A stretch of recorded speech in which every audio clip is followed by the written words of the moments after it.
Welcome, welcome, welcome, Christy, to the show, which has been a long time in the coming. We've actually been trying to get together for, it seems, months now.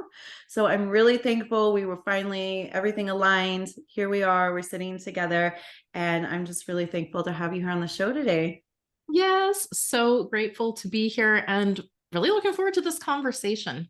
Yeah, it's going to be fun. And to get us started, could you just tell us a little bit about your personal story and what brought you to where you are today as a coach, mentor, and author? Well, it's kind of a long one. It's been a lifelong journey, honestly, and there's so many small pieces that really contribute to the overall puzzle and the overall, you know, direction that got me to where I am today. But I will share a couple of highlights from along the way. So, one of the things that really transformed me was actually my divorce. And when I was in my divorce, I was so stuck and I felt so helpless and hopeless. And honestly, like my thoughts were running out of control. I was dealing with this brutal anxiety that just would not shut up. Like it just consumed me. And essentially, like I was from this side, I can say for sure that I was totally trapped in this like sufferfest of my own making. I was trapped in sort of this victim mentality, which is very different, to be very clear, very different from being an actual victim. What I mean is taking your circumstances and, just throwing a good old poor me spin on all the things like us humans can tend to get sucked into. And ultimately I felt really hopeless and helpless to change anything. So I was stuck in this uncertainty, and I would say that I really valued certainty, which actually was part of my problem is how drawn I was to having certainty, because what you don't realize while you're safe and comfortable in your little comfort zone is that all of the exciting opportunities and possibilities, they exist outside of your comfort zone, right? Otherwise you would have them already. And so I feel like there's so many people out there that are staying cozy in their comfort zone and missing out on the most incredible, amazing opportunities. And they're not that far outside of their reach, right? This is the thing, is that some of these things are like just beyond your comfort zone. And that would give you the momentum to keep going. But that certainty, oh my gosh, it just keeps you so tethered to what you know and what is familiar and prevents you from even sometimes seeing the possibilities that lie just beyond. So going through this divorce, honestly, it was like the hardest thing I've ever done. I waffled with the decision. Should I stay? Should I go? What should I do? I had so many things running through my mind about how is he going to respond? Of course, because I'm very focused at this point in my life on what everything outside of me is doing, people are saying.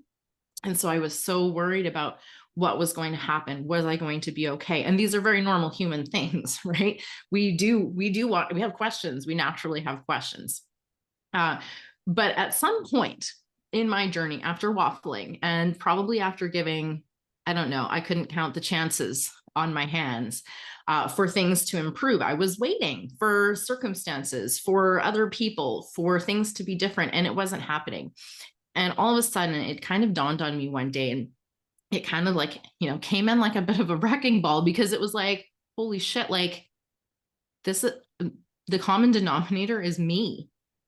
And initially I was like, oh, like I'm doing this to myself. And that is that is not a fun realization to come to, because you're like, oh my God, what have I been doing?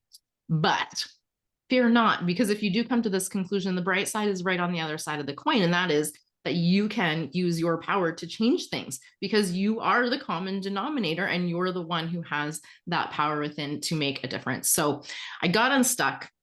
And instead of, staying in my marriage to quote unquote protect my kids from the trauma of divorce and a broken family and all of these things that I had imagined in my mind, I realized that I was looking at it completely wrong. And that, in fact, if I wanted to get unstuck myself and show my kids the way to live a life that was fulfilling and full of happiness and peace and joy and all things good and love, I needed to go first, and I needed to show them the way, because we all know kids don't really listen. They don't listen to our words, and especially they're not going to listen if our words aren't in integrity with our actions, right? So I really had to step up, and instead of telling them those things that I had hoped for them, I start showing them by going first. I love that. And you mentioned the word unstuck a couple times, which is also the title of your new book. Yes. So tell us a little bit, like, what are some of the main messages and themes, excuse me, of your new book? Well, ultimately, this book came out of a desire to really help women that felt stuck in their comfort zone, like I was at that time, that felt a little helpless. Like maybe I'm going to say they don't really necessarily feel like they're choosing that. I know I sure didn't. But also sort of having in the back of your mind, like there's something better. I just know there is. And that was me in that situation. I was like, I feel like there's got to be more than this. There's got to be something better out there. And I was like, but fuck if I could find it, right? I was so overwhelmed by all that overthinking and the stress. And I was essentially putting myself into these thought and emotional spirals on a multiple times a day kind of basis. I was literally almost always trapped in one of these thought or emotional spirals. You know the kind. You have one little baby thought, all of a sudden you've got a whole story. It's like a novel in your brain about all the things that could go wrong and how terrible you are. Yeah, I suffered from those on a daily basis, and actually even to the point where I was having some physical manifestations that were completely unrelated. No doctor could tell me what was going on. They said I was fine. You know, it was those kind of things that were popping up. And I was like, but that's weird. Huh. So my stress was actually physically manifesting, and I still wasn't putting it together. And I was kind of stuck in this. Well, I was stuck in just a momitis, which is what I refer to when you're a mom and you're so focused on your family that you don't remember who you are anymore. Your identity becomes all consumed by the giving and the desire that maybe, you know, you want to give your kids the best possible life, which I think most parents really ultimately have that vision for their kids to have a really good life. And so I was just really like, oh God, I was so in my head. I was so stuck in my head. And you know, when you're stuck in your head, like you feel like you can't change it. It doesn't feel like it's a choice or an option. So I remember seeing other people saying things that were encouraging and motivating, inspiring. And I was like, they don't know, right? They got no idea. Like who clearly they have not seen my circumstances. And I have now heard this a lot from the flip side, which is very interesting because that it's true. They haven't seen your circumstances. But the bigger truth that I realize is I wasn't sharing my circumstances with very many people. So of course they couldn't see them or completely understand. Besides that, we're not meant to understand everything anyways. We all, as humans, have our own spin on things. How could we not?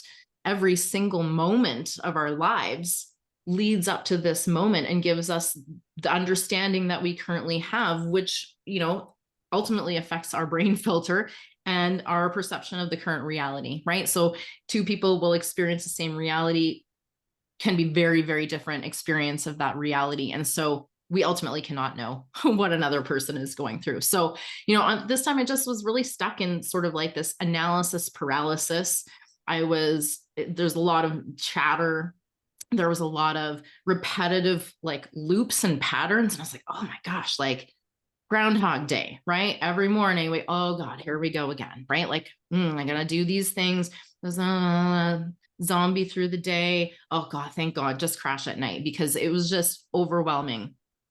And ultimately, I wanted to, like, I knew there was something more. I knew that life was too short to be having issues, interpersonal issues, conflict in my relationship, having these struggles, having my mind just going crazy all the time. And I really struggled a lot at this time with perfectionism and people pleasing and shoulding all over myself, honestly, trying to live up to the expectations of everyone else.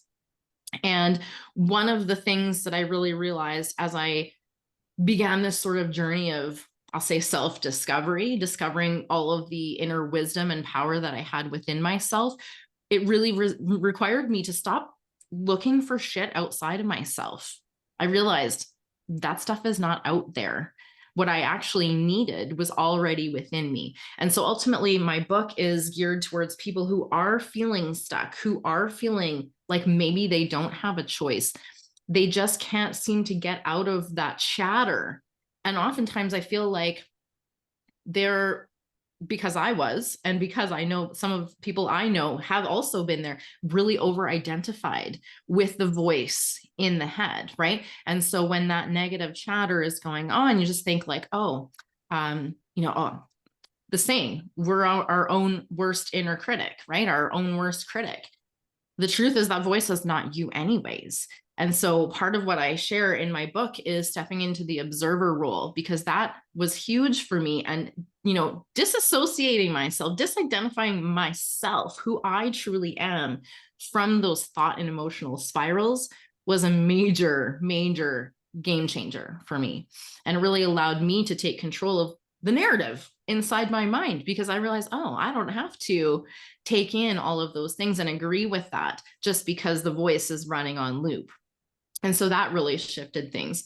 Ultimately, the book is a combination of some key perspective shifts, such as that one, and as well as just how to human in a basic way, because I feel like with society's conditioning and the world and technology, we have lost lost the memo in a few areas. And so when we can just remember who we truly are, it just really empowers us to take the actions that align with who we truly are. And the second piece of the book is what I call the spiral stopper method. And ultimately, this is about shutting down those thought and emotional spirals so that we can avoid going into survival reaction mode or living on autopilot, which, let's connect that back. That autopilot is when you think, I don't have a choice. Things just are the way they are. This is just the way I am. That kind of thinking where you don't see possibilities that are in fact right in front of you. So if that's you, you may be living on autopilot. And the truth is, you can actually fairly quickly and easily move out of this with a few simple perspective shifts.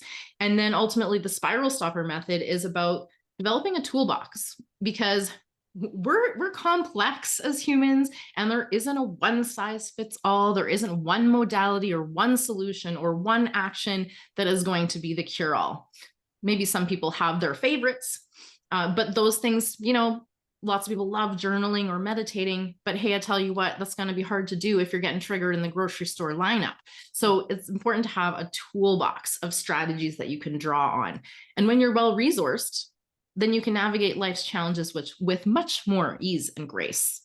Yes, absolutely. And, something that I was actually just having a conversation about, what that you kind of like reminded me of when we're talking about how we're looking outwards, we're looking outside of ourselves for things. I really feel like your book is perfect timing, because the collective, because of all the things that have happened over the last 2 years, we have been so outwardly focused, and there's so much chatter in the collective.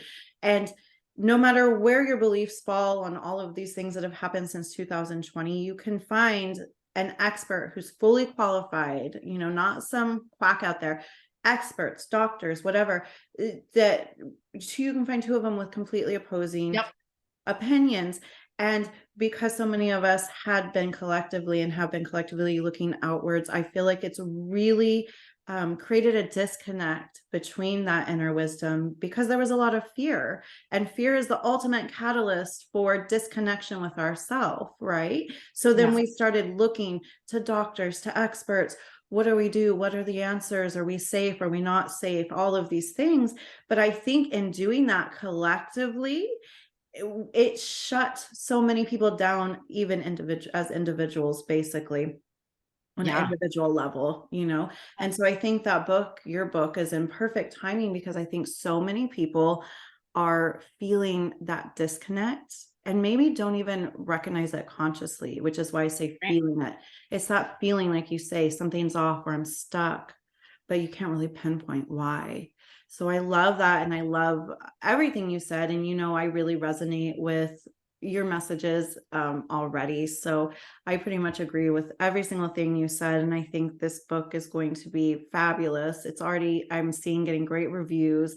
It's already Yeah. begun helping a lot of people. And I can definitely see why in hearing you talk about it. So that's beautiful. And, really just thank you for putting something out, for doing your part, for bringing some clarity and in some ways some sanity into this world to offset some of the craziness that's been happening. So thank you for pouring your heart and soul into this and being so passionate about it and doing your part for the collective. That's beautiful in itself. Yeah. I mean, ultimately, I couldn't not share what I learned because it was so transformative for me. Like, literally, from the inside out, I was able to transform my entire life. And I do share about this. And actually, I have a free chapter of my book available. So that's available if anybody wants to check that out and see if it's for them. The free chapter will walk you through a bit of a scenario to find out, am I stuck?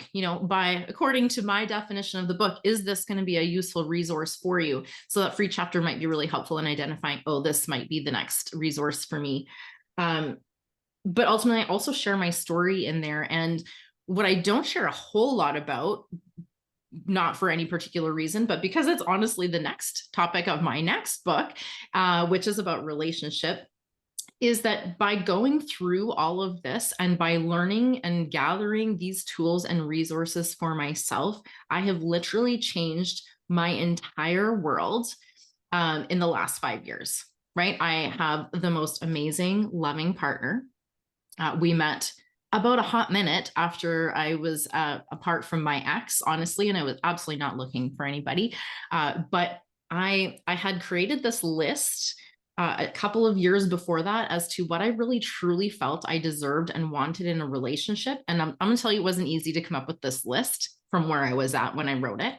I had the help of a therapist at the time and a coach. And I developed this list of how I would love to feel in a romantic relationship, how I would love to feel, as a human connecting with another human. And so it's pretty funny that this list is exactly the person that I ended up meeting. And anyways, to say long story short, it's been 5 of the best years of my life. He is my best friend, my biggest cheerleader, and I am grateful for him every single day.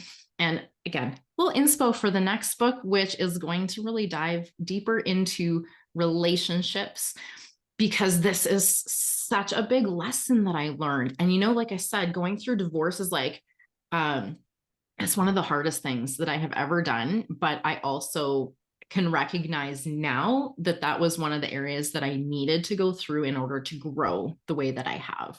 And so, yes, it was messy. It was ugly. It was unpleasant. And I wouldn't wish it on anyone. But at the same time, I would not turn back time for anything, because I wouldn't be where I am right now without having gone through all of that. So, and also really excited to be working on my next project, which is going to be about relationships. Tiny spoiler, because I think this will connect with everything I've said thus far. The most important relationship you have is with yourself. And so if you don't have that solid foundation, you are going to struggle in interpersonal relationships, and you're going to struggle in your relationship with your business. You are going to struggle in other relationships, like to food or your body. All of these things you have relationships with, but that foundational relationship with self is an absolute game changer. And so that is going to be lots of what I'm going to be sharing in my next book. But for now, I wanted to just help people get a little bit more aware of what's possible for them. That was the goal of the first book. Love it. I saw something the other day that said the love story has always been between you and you. And I was like, yes, like that is it. It's so funny you talk about making a list. I did the same thing. I didn't go through a divorce, but I went through an extremely painful separation from my fiance at the time. He, had his issues or whatever. And left very suddenly right before we were supposed to get married. Unfortunately, he was kind of, not well. He was bipolar. He had been on medications, and he decided to go off his medication without saying anything. And his entire personality was different all of a sudden, literally within weeks. I had no idea. And he basically had a psychotic break and left literally with a 5-minute goodbye, didn't even take his stuff. Like, this happened a couple of years ago, and it floored me. Like, my work stopped, everything. It floored me. And it's still painful, even though obviously it's been years now. I've done a lot of work around it and understanding of it. And I stayed single for a while after that because of a lot of things you're talking about. I said, you know what? I've always had a pattern. My pattern has been, as soon as one relationship ends, I'm on dating sites where I already had backups or whatever. And I said, obviously, this is my invitation to strengthen my relationship with myself. This is my invitation to actually sit with myself without any distractions. And I spent 2 years in that space. And about 6 months before me and my girlfriend got together, I started feeling ready. It was like, okay, I've done the work, I've sat with it, I resisted that urge to jump back into another relationship just to have the comfort of having someone. And I felt like I was in a good place, and I sat down and I wrote out my list. And as these things work, and as the universe works, within 6 months of writing my list, I all of a sudden had this connection with a woman who I've known my whole life. We actually, it's funny enough, we dated when we were kids, 15 and 16 years old, and we had kept in touch all these years, but timing just was never right. I was with someone, she was with someone through the years, and all of a sudden here we both find ourselves single, and we're talking a lot more. And it's so crazy because I can open the page that I wrote that list on, and I could go through with a pen and check, Yeah. check. Yeah. Every Same with single mine. thing I put on that list was answered through the universe. And I think it's Yeah. because I was ready. But when we ask, we really do receive. I really believe that, Yeah. especially if we're asking from a place of alignment, then it's like Absolutely. it has to come, right? Yeah. And it's funny because I was adamantly not looking for a relationship. I was fresh out of divorce, like literally, like I met my partner the weekend that my house finally sold with my ex, which was kind of that last piece before we could really start to move on with our lives. Like things were in process. We were sharing a residence for about a year while being separated. And I'm telling you, it was not a good time in Mhm. any way, shape, or form. I had some very dark times. I sat in my van in the just anywhere in the grocery store parking lot, anywhere that just wasn't home, just to and would just cry. Like I didn't know what the hell was happening. But I had this sense in me that there was something better coming. And I too had a pattern. I've basically been in 3 long-term relationships in my adult life, and there was not a lot of space in between any of them. And so when I left this one, I was like you, I was like, I'm gonna take in some space. I'm not jumping in. This has been my pattern, and I don't want to do that. I really just want to be good with me. And I really want to just stand on my own 2 feet, right? And explore the world just for me.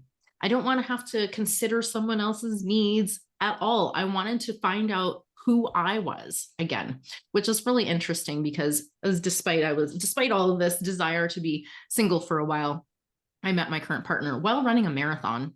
So I wasn't looking, and I explicitly told him, I don't even want a relationship. Like, I'm good to hang out. Like, let's hang out. Like, let's get to know each other. But I was like, I have this pattern and I don't want to repeat it. But the awareness of the pattern actually helped me to shift out of that pattern. And I was able to see much more clearly the things that I wanted, what I didn't want, the things that were working for me and in alignment for me, and the things that were definitely not. And so that gave me this ability to really clearly communicate with him. And we had some tough conversations very early on because I'm fresh out of a really unhealthy relationship. And I'm like, my tolerance is 0 for any kind of nonsense at this point. And he just met every one of those things with such love and such space and such acceptance. I felt like I could truly be myself. And so that even allowed me to open up even more, get to know myself even more within the context of the relationship. And it was actually a beautiful thing. But had it not been that way, it would have been a hell no, because I also dated a couple of other people that where I was like, oh, it just became so clear what was and wasn't for me, that it made decision making so much easier. And honestly, if we did this work before dating, right, if we really learned who we are and what works for us and what we want in a relationship, is not about what we can get. That's another thing I think that people are very confused about. They think, oh, I'm just going to go find someone to complete me, to fill in, my weaknesses or whatever else. And I guess that's one way of looking at it. But I find that if you both come to the relationship as whole humans, that everything is magical. And instead of just trying to make it work, it works on its own. It feels easy. It flows. Like, we don't fight. We haven't had a fight. Like I said, we've had some tough conversations, but we have communication skills, and we have this foundation of we're whole. I don't need someone to validate me. So I can show up, I can use my voice, I can express myself, ask for what I need. And honestly, it's just magical when two people come together that way. Yeah, I agree. I think, I'm not sure who said this, but I heard this said, it might have even been Will Smith, but in talking about relationships, but it really did resonate in that we shouldn't be seeking somebody else to, as you say, complete us, but more so bring us happiness. We need to create our own happiness and then show up to that relationship, as you say, as a whole person within Yeah. our own happiness. And then we complement each other rather than, and we grow and we build rather than you complete me and you're my other half, and all these common Mhm. terms that we hear that, in my opinion, are pretty unhealthy about relationships, because nobody should Totally. complete you. Nobody No. should be your better half or other half. Like, you are, as you say, a whole person. And Yeah. it's, as you say, amazing when you meet someone else who's in that same space, and the possibilities that can be birthed from that space, because nobody's trying to make the other person happy. We're just happy because we're each doing our work. We're each focusing on ourselves. We're each showing up in this energy of wholeness, not needing something outside of ourselves to feel complete. And you can build and create so many amazing things from that space. 100%. And totally what the shift ought to be in this look for someone who completes you bullshit is look for someone who completely accepts you for you exactly as you are, an imperfect human with flaws, perceived flaws. Sometimes we think our flaws are flaws and they're actually superpowers, but I don't want to get off on a tangent there.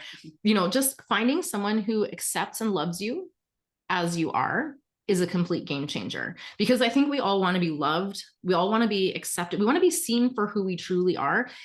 Yet the barrier to being seen is that we're often not showing up authentically because we've been, taught by past experiences that if we are who we are, we might not be liked, we might not be accepted, we might end up hurt, all of these things. So we hold back, Mhm. right? And we often show up in a way that we think the other person would like us to show up. First of all, we don't know. we're guessing what we think that they would like. And then what I found, because this is totally me in my past relationship, I was so in this people pleasing mode that I was not being authentically myself. And the more that I tried to be what I thought I was supposed to be, again, living by these expectations, trying to, oh my God, fit in to all the good girl conditioning that we've been taught our entire lives. And the chasm between me and this version of me that I was having to show up as every day kept growing. And I was like, so lost, because I was like, oh, I don't even know who that was anymore. Like, she's so far out of the loop, out of the mix, that I didn't remember who I was. And there was no going back anyways. It's like, that's not a thing that we can do, is we're always growing and moving forward. So, sometimes we can really get stuck in that, oh, if only I could go back to, how I looked or how I felt or whatever in the past. But that's not going to get you any further forward either, right? We're always moving towards something. And if we can let go of the thing we're moving away from, we're going to get to that thing we're moving towards so much quicker. Yes, absolutely. So, I feel like we've talked a lot about this, but I am going to just kind of ask specifically. I feel like we've kind of skirted around this Mm. question just in the things that have naturally come up between us in our discussion today. But what is your philosophy from going from surviving to thriving? Oh, hmm. I think if I had to choose a philosophy, I would just I like generally just say like love is my religion. And ultimately my philosophy is to choose love. Whenever we're struggling, what we need is more love, not less. Matt Kahn, thank you. Right? We ultimately we get sucked into this idea, and I couldn't pinpoint where it comes from, but it's from the collective, from the world, from religion, that we can guilt and shame ourselves into positive action, and somehow we will repeat this pattern of trying. We're like, I'm gonna just if I just feel if I just feel myself into action, that's going to work and I'm going to have positive change. But the truth is that doesn't work. And actually the catalyst is self-compassion and Mhm. love and personal acceptance of where you're at. We spend so much time arguing against reality, arguing for our stories. And if we can let go of fighting against the shoulds and the being right and the fitting in, we can actually find the true freedom that we've been looking for. All of the rest of it is an illusion. We've been chasing this ideal of, perfection or, you know, success. And it's usually someone else's definition. And so Mhm. we can really get clarity on that, choose those things with love, we will find the clarity that we're looking for, and we can start moving towards the things that we actually want instead of, I don't know, following willy-nilly all over what the world seems to be telling us the next best thing is. It's Yeah. all a distraction, right? Anyways, choose love. That would be kind of the thing. I think that's the nail on the head. You hit the nail on the head with that, because when we are able to have that radical self acceptance, radical self compassion, looking at the things that make us less than perfect are not so hard to look at, because we have Yeah. this acceptance. We're human. I'm not supposed to be perfect. I'm supposed to have these quote unquote imperfections. They're actually, as you say, gifts. They're Yeah. building blocks. They're steps towards understanding ourselves better, steps towards understanding where we want to go, how we want to develop, where we want to grow. And guaranteed, and this is the thing, once you tackle one set of perceived imperfections or whatever through your shadow work processes or whatever you're doing, there's new stuff, because we peel away a layer and there's new stuff. And so you've got to have love along the way. You have to have love. There's no other way. And when you're talking about being stuck and getting unstuck, again, you hit the nail on the head, because nothing will keep you stuck more than, as you say, trying to guilt or shame yourself. And we see it all the time, especially, we see it very publicly with like weight loss goals Uh-huh. or these things like, oh, I ate this piece of cake. And guilt, guilt, guilt, guilt, shame, shame, shame. Get over it. If you're going to have the cake, this is what one of my clients said, who's now an amazing wellness coach in one of our interviews. If you're going to have the cake, be happy about having the cake. Yeah. Enjoy the moment you're eating the cake and don't think another thing about it. Yeah. Just allow yourself the grace of being a human being without shaming and guilting yourself. So I think that's perfect. I love it. And I feel like actually undermine yourself big time and your own self-trust by launching yourself into this like guilt and shame pattern on the back end, right? Like there is nothing wrong with enjoying a piece of cake, but also we have this conditioning where like, we aren't really supposed to have that much pleasure, because if we have too much pleasure as a good girl, and I don't just mean sexual pleasure, but of course that is absolutely included in this category, but there's this like mechanism of like, oh, that's too much, that's really good, I'm just going to scale it back because like it's unfamiliar. And also there's just this idea like life is meant to be hard, like, and so so many people operating, and I used to be one of them, like, oh, like life is just hard, like life is just full of struggle and pain, and that's just the way it is. It's not. I tell you what, from this vantage point that I can see now, that is not the truth. It may be the truth that you feel right now, but it's not the truth you need to cling to, because you actually have freedom and power and peace at your fingertips. I mean, literally within your fingertips, probably, because in your being, you have the power to change all of that. And although it may not feel like you have a choice, you do.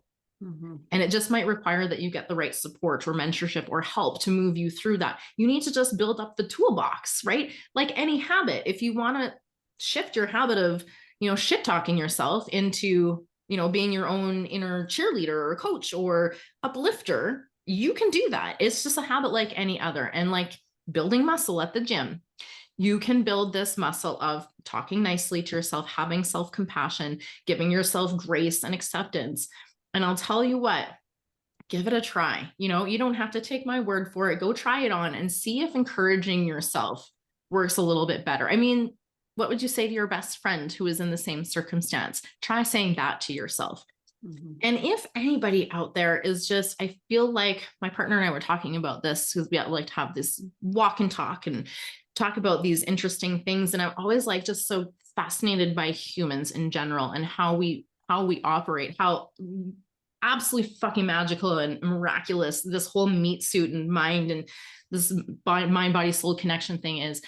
But I think that when people don't quite see that the change is possible, they're not going to take the action. So the first step truly is believing that it can make a difference for you and then taking some action.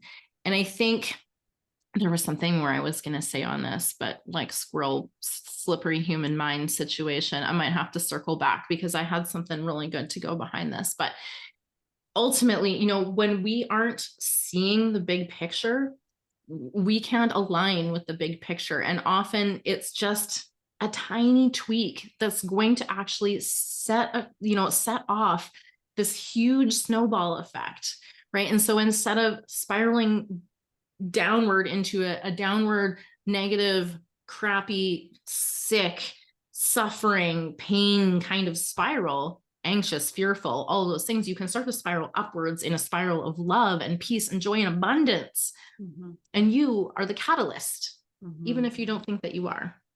Yeah. And I feel like when you are holding that focus and intention and being intentional about it, that even when life does present us with annoyances or hardship or even heartbreak or loss, because there is no doubt contrast in this experience. But as you say, you have the tools. And so it's not going to send you on that downward spiral. You know what you need to do to feel better. You know what you need to do to comfort yourself. You know what you most need because you have that toolbox, because your focus is on feeling good. And that doesn't mean we bypass and say, I'm only going to have positive thoughts when inside we're really hurting, because if you don't feel it, the words don't matter. But what it does mean is that you can accept yourself, as you say, where you're at. You can accept yourself for what you're feeling, and then you can make intentional choices to keep you in a higher frequency space, or to get you back to a higher frequency space, or to help comfort you through whatever you're going through. So yeah. And that's ultimately like what the goal of the spiral stopper method is to create that space, right? Mm-hmm. To shut down all of the spirally stuff, to create space from which you can intentionally move, right? So this is out of survival, out of reaction, and into conscious, aware, intentional action, response, right? Versus reaction. And I know what I was going to say before. And it's just this idea that I think a lot of us have over-identified with the voice in our head. And I think that is why a lot of us don't see the possibilities and opportunities, because that voice in our head, I'm telling you, it's an asshole. Okay. It's going to tell you the worst case. It's going to tell you how bad you are, how horrible you are. This is not your voice. Okay. So we are not our own worst critic. That voice isn't ours.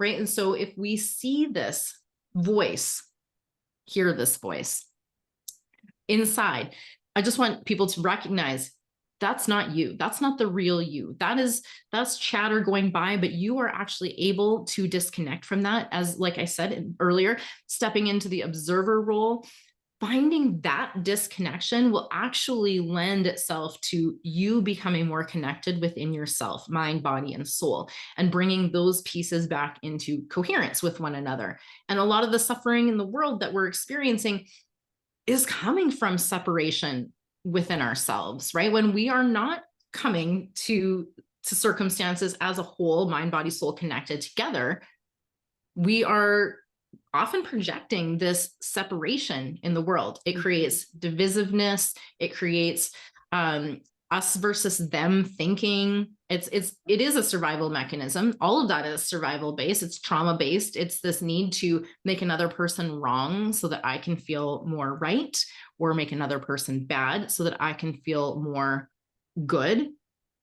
All good and bad are really just judgments, right? So if we can really release all of those judgments, come to a space of self-compassion, self-love, self-acceptance, and be like, oh, hey, human, you are complex and you can feel a wide range of emotions at the same time. None of it makes you bad, right? And really disconnect that over-identification with the thinking and the emotions, and really just stand in our power, create that space, and then move with, intention, move in aligned ways that are going to take you towards the life that you truly want. Because the life you truly want, it wants you too. It's waiting for you to come and claim it. Yes, absolutely. It's funny because that's really like the cornerstone to all shadow work. We hear so much about shadow work, and I feel like it's so overcomplicated, and there's a lot of like wild ideas about what actual shadow work is, but really it's as simple as what you're saying, becoming the observer and observing with love and acceptance, meaning even if that voice, which is the ego, shows up, who's trying to keep you safe, who's trying to keep you small, you can still send love to that part of you and just say, thanks, but no thanks. I'm going to choose a more supportive thought. But I think that that's basically the most simplified version of shadow work right there. And it's not complicated. And it really is just observing with curiosity and not judgment. Yeah. Because that's how you're going to be able to hear the subconscious narratives that we don't even realize that are happening. It's really interesting when you realize that everything that's happening in your life is being dictated by thoughts that you don't even know that you're having. So when through your energy. Yeah, because you're generating this energy through these subconscious thoughts. And when you take that pause and you start observing, I think a lot of us who have been on this journey, it's quite shocking to hear what you didn't realize you were thinking. It can be very shocking when you're really starting to get into that and go on that journey. So I love all of that. It's all so very true. So can you tell my listeners a little bit more about your work as a coach, and also anyone who might want to work with you, or anyone who's sitting here listening to you because you are so inspiring? So I'm certain that this conversation is definitely going to be inspiring others. Where can my listeners go if they're like, I need to work with this person, I need to get this book, I need to be in her energy for a little while? Where are the best places? Well, honestly, you can find all the links to all of the things at my main website, which is coachchristyholt.com. And on that page, I've of course got all my socials. I mostly hang out on Facebook. I love first of all, I'm a bit wordy as a writer. This may come as no surprise. And I dislike the limits on how much I can write on the other platforms. So I really love expressing myself through written word on Facebook. But I hang out on the other things, and I create video content and stuff too. So lots of little tidbits and perspective shifts. I think that, most people find kind of helpful along their journey. As well as on the website, you can find the link to buy my book on Amazon. And as well, you can find all the information around my podcast, which is called Create Your Happy. And so that is another really great resource to dive into some of these topics a little bit more deeply. And of course, I do tailored one-to-one coaching. My program is called Create Your Happy. It is by application only. So if you are interested in getting some one-to-one support to just make the journey a little bit easier. Honestly, it took me way too long. And if you don't want it to take nearly that long, I'm going to say probably a good decade or more to start putting together the pieces that were required in order for me to really make those shifts. So if you're kind of itching to go and you're ready to get unstuck right now, I would love to connect with you.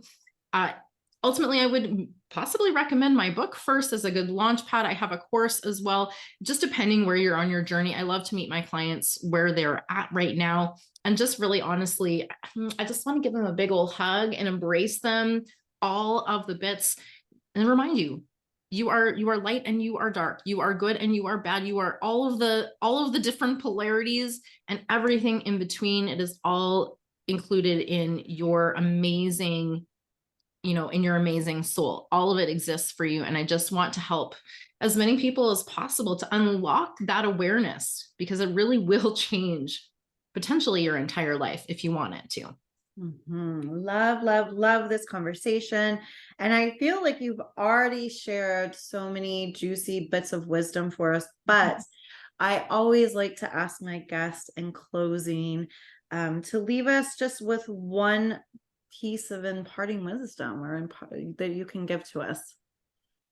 Well, one thing that I really love to share, it's just a very simple thing, and it will hopefully wrap this whole conversation up in a nice little bow. And it's just this reminder that you're not broken, you're human. And so embracing all of your humanity with love is going to be an absolute game changer. And I think that the medical industry in general has given us a warped idea of, well, it's not warped. It's just that we use words that have different meanings in different places, I think. And so when we think about the medical way of looking at healing, we're often looking at healing symptoms, or, it's more of like a back end solution. And the way I look at healing as far as a human goes, I think it's more of a going within and a stripping away and becoming whole. So to me, it's not healing in like the sense of the medical healing. So like I say, we're not broken. We're just humans. And as long as we continue to move towards discovering that wholeness within, the more we are going to see our worlds change around us. And I'm really excited because I'm on a mission to help, contribute to changing the world. That is what I was put here for. That is my purpose. That is my vision. And I know that the only way to do that is from the inside out and starts with love. So amazing. Well, again, thank you. This has been a super inspiring conversation. And like I said earlier, I know this is going to help a lot of people. So thank you for sharing your personal story, your wisdom with us today. And just thank you. thank you so much for having me. I appreciate it.